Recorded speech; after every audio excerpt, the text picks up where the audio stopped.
कैसे क्या है विद्यार्थियों, आशा करते हैं आप ठीक ठाक होंगे। आज हम लोग देखेंगे कक्षा 12 का फिजिक्स। कक्षा 12 की फिजिक्स में आप देखेंगे कूलाम का नियम, जो बहुत ही बढ़िया टॉपिक है, परीक्षा की दृष्टि से इंपॉर्टेंट भी है। कूलाम का नियम क्या होता है? कूलाम का नियम देखेंगे। कूलाम का नियम, कूलाम का नियम, कूलाम का नियम।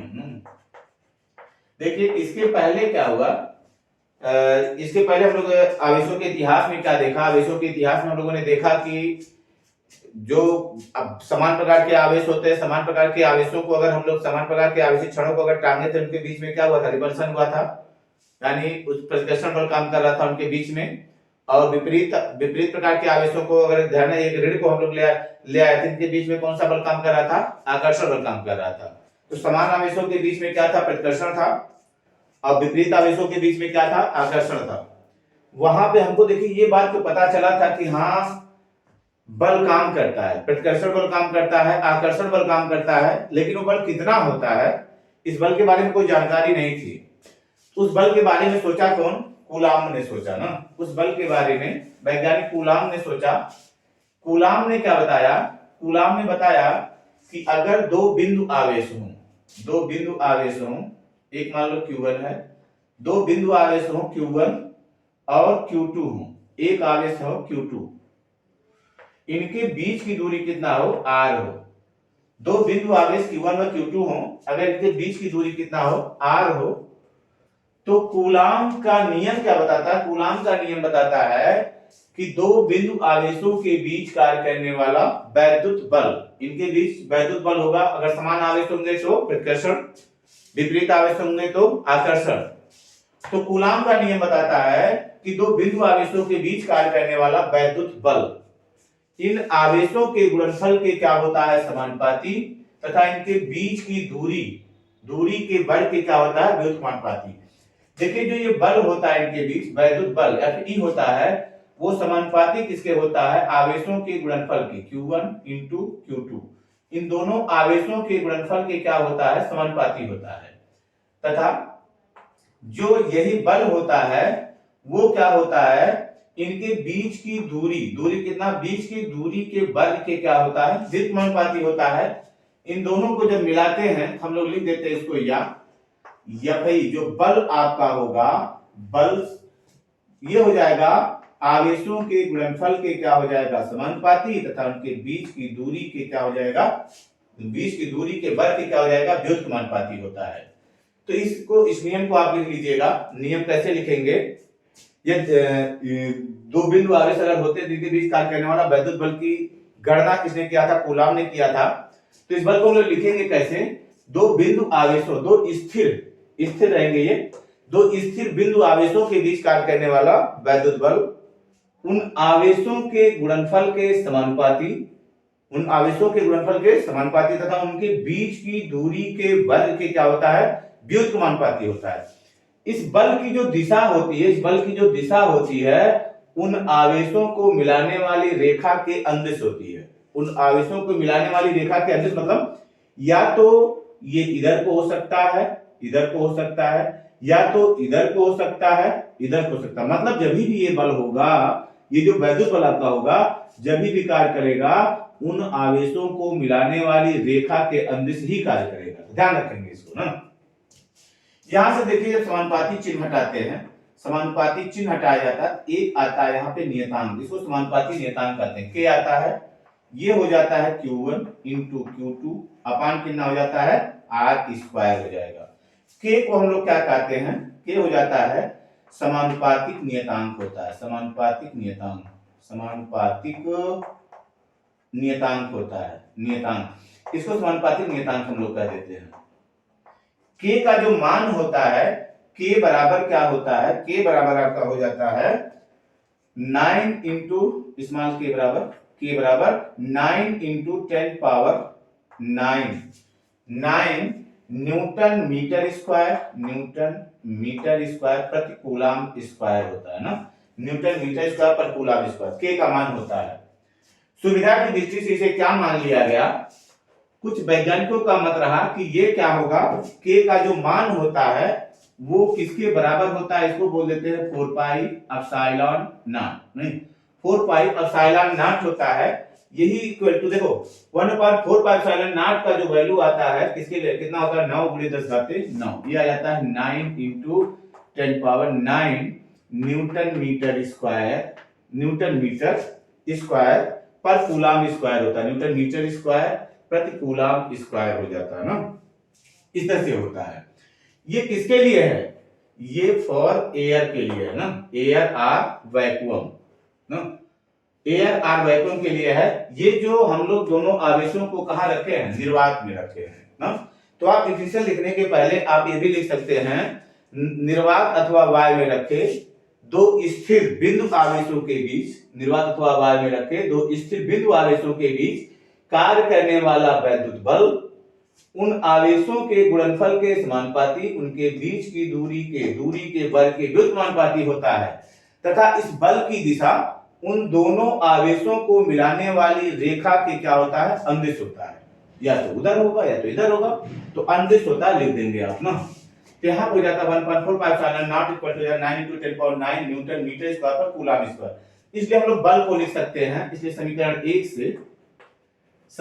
1 से हम लोग क्या लिख सकते हैं, समीकरण 1 से हम लोग लिख सकते हैं कि जो आपका बल होता है Fe, बल Fe बराबर हो जाता है K की जगह पे हम लोग रख देंगे 1/4 pi epsilon not Q1 Q2 अपन कितना हो जाएगा, R स्क्वायर हो जाएगा, या तो इस फॉर्म में आप लिख दो ना, इतना न्यूटन होगा। जितने भी बल सबका बल सभी बलों का मात्रक क्या होगा, न्यूटन। जितने भी बल प्रकृति में पाए जाते हैं सभी बलों का मात्रक क्या होता है, न्यूटन होता है।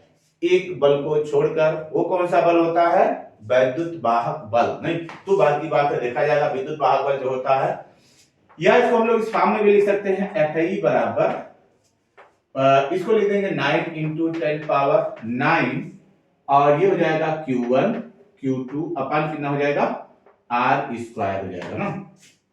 तो इस फॉर्म में भी इस बल को हम लोग क्या करेंगे, याद करके रखेंगे, डायरेक्ट वैल्यूज का याद करके रखेंगे हम लोग। अब इसमें एक चीज आता है कि जो एप्सिलॉन नॉट है वो क्या है, नहीं एप्सिलॉन नॉट क्या होता है, एप्सिलॉन नॉट को हम लोग बोलते हैं निर्वात अथवा वायु की वैद्युतशीलता, निर्वात अथवा वायु की वैद्युतशीलता अथवा वायु, निर्वात अथवा वायु की वैद्युतशीलता इसको हम लोग कहते हैं, कि वैद्युतशीलता कहते हैं, वैद्युतशीलता, निर्वात अथवा वायु की वैद्युतशीलता इसको हम लोग कह देते हैं, किसको, एप्सिलॉन नॉट को ना वैद्युतशीलता कह देते हैं। अब एप्सिलॉन नॉट का हमको निकालना है कि एप्सिलॉन नॉट आपसे पूछा जा सकता है कि एप्सिलॉन नॉट का वैल्यू क्या होता है, इसका मात्रक क्या होता है, इसका विभव सूत्र क्या होता है, ये चीज आपसे पूछी जा सकती है। तो एप्सिलॉन नॉट का हम लोग निकालेंगे। देखो अब चूंकि जो फार्मूला आपका है चूंकि क्या है, Fe बराबर कितना, अब एक इसका वैल्यू पहले हम निकाल लेते हैं, चूंकि 1/4 pi epsilon naught equal to कितना होता है, 9 × 10⁹ इतना होता है न्यूटन मीटर स्क्वायर पर coulomb square, newton metre square पर कूलम स्क्वायर होता है। अगर हम लोग क्या करें, इसको पलट दें तो ये भी सब क्या होंगे, पलट जाएंगे, बात समझ में आ रहा है। इसको पलट दें यानी 4 pi epsilon naught equal to 1 हो जाएगा 9 × 10⁹ ये भी पलट जाएगा, कूलम स्क्वायर बटे हो जाएगा न्यूटन मीटर स्क्वायर हो जाएगा। इसलिए एप्सिलॉन नॉट का वैल्यू कितना हो जाएगा, 1 ये सब इधर आएंगे, पाई का वैल्यू हम लोग रख देंगे 4 × 3 × 1 4 × 3.1 4 × 9 × 10 पावर कितना हो जाएगा, 9 कूलम स्क्वायर पर न्यूटन मीटर स्क्वायर हो जाएगा। ठीक, अब इसको देखो जब हम लोग डिवाइड करते हैं तो ये आता है लगभग आता है लगभग 8.85 × 10⁻12 ना, 8.85 × 10⁻12 कूलम स्क्वायर पर न्यूटन मीटर स्क्वायर ना। इस तरह से आपका क्या होता है, एप्सिलॉन नॉट का वैल्यू आता है ना। तो इसको आप क्या करेंगे, दिमाग में थोड़ा सा ध्यान करके रखेंगे। वैसे भी जब अगर कहीं वैल्यू पूछा जाएगा, सवाल पूछा जाएगा सवालों में इसका वैल्यू दिया रहता है, लेकिन थोड़ा सा दिमाग में बना के रखेंगे कि कितना होता है ना। अब इसका देखो हमको मात्रक निकालना है, विमीय सूत्र निकालना है। तो चलिए ठीक है, इसको नोट करिए। हम लोग देखते हैं इसका मात्रक और विमीय सूत्र देखते हैं। इसका वैद्युतशीलता का ना, वैद्युतशीलता का मात्रक और विमीय सूत्र देखते हैं। देखो अब चूंकि क्या होता है, Fe इक्वल टू होता है मात्रक और विमीय सूत्र। मात्रक तो फिलहाल हम लोग लिख लिए हैं, विमीय सूत्र निकालते हैं। देखो मात्रक क्या हो गया है, मात्रक तो वहां लिखा है, मात्रक हो जाएगा क्या, कूलम स्क्वायर पर न्यूटन मीटर स्क्वायर हो जाएगा। विमीय सूत्र निकालने के लिए अब एक चीज हमको पता होना चाहिए, विमीय सूत्र। अगर मात्रक पता है विमीय सूत्र आसानी से निकल जाता है, और विमीय सूत्र पता हो तो हमको क्या निकल जाएगा, मात्रक निकल जाएगा। तो इसका मात्रक देखो, विमीय सूत्र क्या हो जाएगा, विमीय सूत्र इसका हो जाएगा कूलम। कूलम माने आवेश q, q बराबर क्या होता है it, q बराबर होता है it। अब I का कितना होगा a और t का कितना होगा t, at होता है ना। तो इसको लिख देंगे a एम्पियर, t का क्या हो जाएगा होल स्क्वायर अपॉन, बड़े कोष्टक में हम लोग इसको बंद करके रखते हैं। न्यूटन का माने बल, बल का विमीय सूत्र आपको सबको याद होना चाहिए, m(L)(T)⁻²। मीटर स्क्वायर माने क्या हो जाएगा, मीटर माने लेंथ ना, तो L स्क्वायर हो जाएगा बराबर, ये हो जाएगा a square t square upon कितना हो जाएगा ml, कैपिटल M लिखिएगा, ml, ml क्यूब हो जाएगा और t पावर कितना हो जाएगा -2। इनको जब ऊपर लेके जाएंगे तो m पे पावर कितना हो जाएगा -1, L पे पावर कितना हो जाएगा -3, t ऊपर जाएगा तो 2 ऊपर है माइनस जाएगा प्लस हो जाएगा, 2 2 4, t पे पावर 4 और a स्क्वायर आपका हो जाएगा। ये इसका क्या बन जाएगा, विमीय सूत्र बन जाता है। तो ये आपका विमीय सूत्र हो जाएगा। चलिए ठीक है, अभी तो हमको ये क्या पता चला कि अगर हम लोग क्या किए हैं, दोनों आवेशों को, दोनों बिंदु आवेशों को हम लोग कहां रखे हैं, निर्वात अथवा y में रखे हैं। यदि इन आवेशों को किसी परावैद्युत माध्यम में रख दिया जाए, अब परावैद्युत माध्यम क्या होता है, परावैद्युत माध्यम क्या होता है, कुचालक माध्यम को, ऐसा माध्यम जो विद्युत का क्या हो, कुचालक हो, उस माध्यम को हम लोग क्या बोलेंगे, परावैद्युत माध्यम बोलते हैं। नहीं, परावैद्युत माध्यम। तो किसी परावैद्युत माध्यम, किसी कुचालक माध्यम में जब आवेशों को रखा गया है, तब हम लोग देखते हैं इसका बल कितना होता है, बल कितना होगा ना। तो चलिए ठीक है, इसको नोट करें। अब हम लोग देखते हैं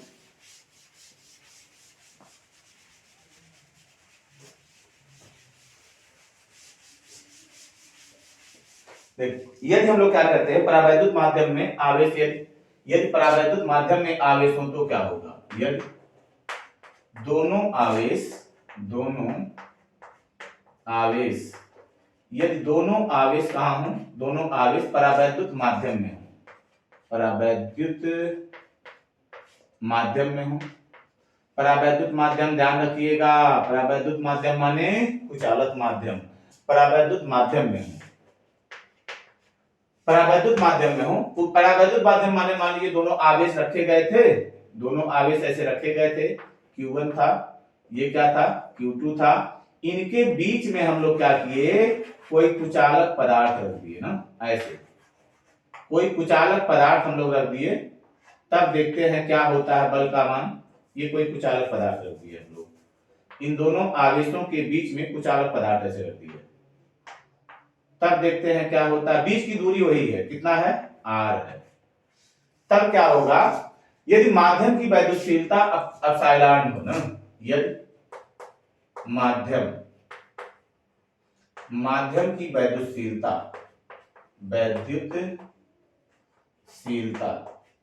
वैद्युत धारण करने की क्षमता को वैद्युतशीलता कहते हैं। माध्यम द्वारा वैद्युत आवेश को धारण करने की क्षमता को उसको क्या कहते हैं हम लोग, वैद्युतशीलता कहते हैं। यदि माध्यम की वैद्युतशीलता कितनी हो, वैद्युतशीलता एप्सिलॉन हो ना, वहां पे क्या था, एप्सिलॉन नॉट था, जीरो लिखे थे ना, एप्सिलॉन जीरो, एप्सिलॉन नॉट था। यहाँ पे अगर माध्यम की वैद्युतशीलता कितना है, एप्सिलॉन है, तो बल कितना हो जाएगा, बल Fe बराबर हो जाएगा, बल Fe बराबर 1/4 पाई, यहाँ पे एप्सिलॉन नॉट नहीं रहेगा, खाली क्या हो जाएगा एप्सिलॉन Q1 Q2 अपान कितना हो जाएगा, आर स्क्वायर हो जाएगा। बात समझ में आया? Q1 Q2 अपान हो जाएगा आर स्क्वायर, आर स्क्वायर हो जाएगा। जो एप्सिलॉन होता है, माध्यम की जो वैद्युतशीलता होता है, एप्सिलॉन, चूंकि एप्सिलॉन इक्वल टू क्या होता है, एप्सिलॉन इक्वल टू होता है एप्सिलॉन 0 इंटू कैपिटल के होता है। कैपिटल के क्या होता है, परावैद्युत माध्यम का परावैद्युतांक। परावैद्युत माध्यम का क्या होता है, परावैद्युतांक होता है। एक अंक होता है जो किसी परावैद्युत माध्यम को एक अंक द्वारा हम लोग क्या करते हैं, निर्देशित करते हैं ना। जैसे एयर को हम लोग क्या करेंगे, 1 से करेंगे, पानी को किससे करते हैं, परावैद्युतांक कितना होता है, 80 होता है। ऐसे सबका क्या होता है, अलग अलग चीजों का, अलग अलग माध्यमों का क्या होता है, परावैद्युतांक होता है। तो एप्सिलॉन के क्या है, के क्या है, परावैद्युत माध्यम का क्या है, परावैद्युतांक। परावैद्युत माध्यम का क्या है, माध्यम, परावैद्युत माध्यम का क्या है, ये माध्यम का परावैद्युतांक है। परावैद्युतांक, परावैद्युत माध्यम का परावैद्युतांक है। बात समझ में आया? तो इस तरह से के आपको निकल जाएगा। ये फार्मूला हम लोग क्या लिख देंगे, इसलिए क्या लिख सकते हैं, एफ आई बराबर हम लोग लिख देंगे 1/4 पाई एप्सिलॉन नॉट के हो जाएगा, के ए इंटू कितना हो जाएगा, Q1 Q2 अपान कितना हो जाएगा, आर स्क्वायर, तो देखिए ये फार्मूला इस तरह से भी हो जाएगा, सो होता है। के क्या होता है, परावैद्युत माध्यम का क्या होता है, परावैद्युतांक होता है ना। अब जो के होता है, के परावैद्युत माध्यम का परावैद्युतांक का डिफिनीशन कभी कभी आपसे पूछा जाता है कि परावैद्युत माध्यम के परावैद्युतांक से आप क्या समझते हो। तो परावैद्युत माध्यम का परावैद्युतांक जो इसको मान लेते हैं इक्वेशन 1 मान लेते हैं, नहीं, फ्रॉम इक्वेशन 1 से क्या हो जाएगा, के इक्वल टू आप क्या लिख सकते हो, के इक्वल टू हो जाएगा epsilon upon epsilon not, epsilon upon epsilon not. के को हम लोग सापेक्ष वैद्युतशीलता भी कहते हैं ना, के को हम लोग क्या कहते हैं, सापेक्ष वैद्युतशीलता भी कहते हैं, सापेक्ष वैद्युतशीलता भी कहते हैं। ध्यान रखिएगा, कभी कभी इस नाम से भी दिया रहेगा, सापेक्ष वैद्युतशीलता इतना है, तो आप वहां भ्रम में नहीं पढ़ना। सापेक्ष वैद्युतशीलता क्या होता है, सापेक्ष वैद्युतशीलता क्या होता है, परावैद्युतांक ही होता है, परावैद्युत माध्यम का परावैद्युतांक ही होता है। अब इसका डिफिनीशन आपसे पूछेगा, इसका डिफिनीशन कैसे आप लिखोगे, परावैद्युत माध्यम का परावैद्युतांक का, तो लिखेंगे किसी माध्यम की वैद्युतशीलता, एप्सिलॉन क्या है, माध्यम की वैद्युतशीलता, एप्सिलॉन नॉट क्या है, निर्वात अथवा वायु की वैद्युतशीलता। किसी माध्यम की वैद्युतशीलता तथा निर्वात अथवा वायु की वैद्युतशीलता के अनुपात को, माध्यम की वैद्युतशीलता तथा निर्वात अथवा वायु की वैद्युतशीलता के अनुपात को हम लोग क्या कहते हैं, परावैद्युत माध्यम का परावैद्युतांक कहते हैं। लिख लेंगे ना, माध्यम की वैद्युतशीलता, माध्यम की वैद्युतशीलता,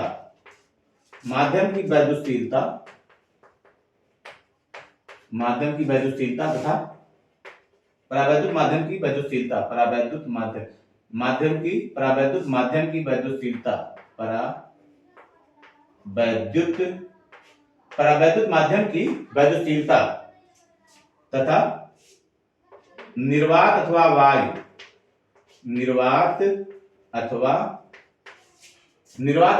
की वैद्युतशीलता, के अनुपात को, निर्वात अथवा वायु की वैद्युतशीलता के अनुपात को क्या कहते हैं, परावैद्युत माध्यम का परावैद्युतांक कहते हैं, को परावैद्युत माध्यम का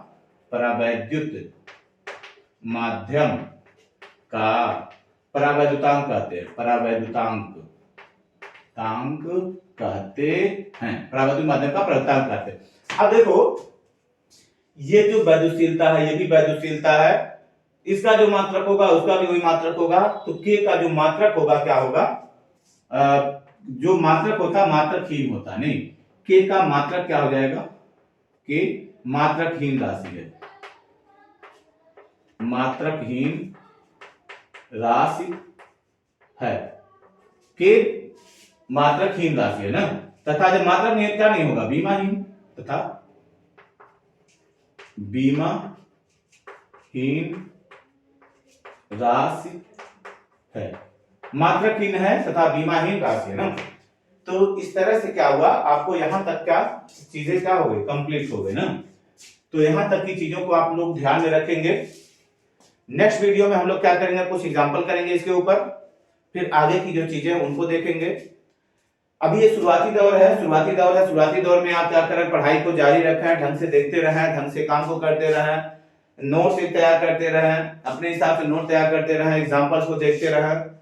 कोई ना कोई आपके पास क्या होना चाहिए, साइड बुक होना चाहिए, साइड बुक होना चाहिए। साइड बुक आपको क्या करेगा, न्यूमेरिकल दिलाएगा, न्यूमेरिकल आप सॉल्व करें। उसके बाद पहले आप 60 जो साइड बुक आपके है 60 न्यूमेरिकल को हल करें। उसके बाद क्या होता है, एनसीईआरटी के क्वेश्चन को आप हल करने का प्रयास करें। अगर आप चाहते हो कि आगे के जैसे मान लीजिए मेडिकल के जो एग्जाम होते हैं या इंजीनियरिंग के जो एग्जाम्स होते हैं उनको बीट करना चाहते हो, तो सबसे पहले जो बेसिक क्वेश्चंस हैं उनको सॉल्व करें। उसके बाद फिर क्या करें, एनसीईआरटी में जाएं, एनसीईआरटी में सारे जो प्रॉब्लम्स है प्रॉब्लम्स को सॉल्व करें, एग्जाम्पल को सॉल्व करें, आज से ही बढ़िया न्यू बनाना, तब जाकर के आप क्या करेंगे, मेडिकल अथवा इंजीनियरिंग के योग्य बनेंगे। तो वैसे खाली सोचने से कुछ होगा नहीं। और पढ़ाई जो होता है, पढ़ाई आज से ही जारी रखें, पढ़ाई आज से थोड़ा थोड़ा आज से करते रहे, कल बहुत बेहतर होगा। कल आप बहुत मेहनत करेंगे तो कल बेहतर नहीं बन, कल मेहनत करके आप कल को बेहतर नहीं बना पाएंगे। तो आज मेहनत करें।